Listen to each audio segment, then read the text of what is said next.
So I've just pulled these carrots up. I'm absolutely over the moon. Some of them are really quite big. I'm really pleased. And if you stay around until the end of this video, I'm going to show you how to grow these from seed all the way through to harvest in a relatively small container.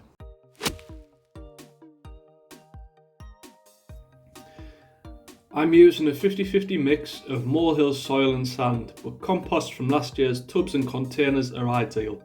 Carrots prefer poor quality compost, but it must be loose and free from stones.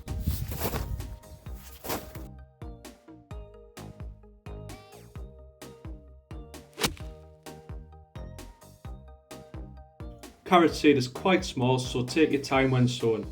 I create a little indent and pop in 2 seeds, cover with a fine compost or vermiculite, and keep moist until they've germinated. This could be as long as 21 days, so be patient.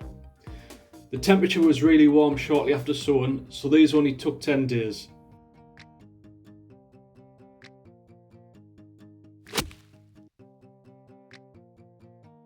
You can either leave your carrots to grow and pick some when they're small and tender, leaving the remaining carrot to grow on, or you can thin them, removing the weakest either by pulling them or, as I've done here, using a pair of thinning scissors.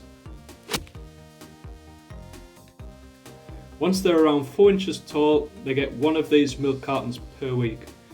This encourages the carrots to grow down in search of water.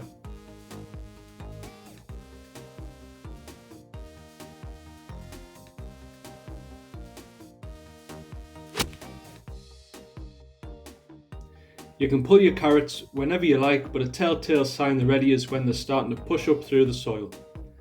I harvested these quite early in mid-August, but typically they'll be ready 12 to 16 weeks after sowing. You can leave them in the soil and harvest when you need them, or you can store them in sand. Here are some other videos you may enjoy. Thanks for watching, and don't forget to like and subscribe.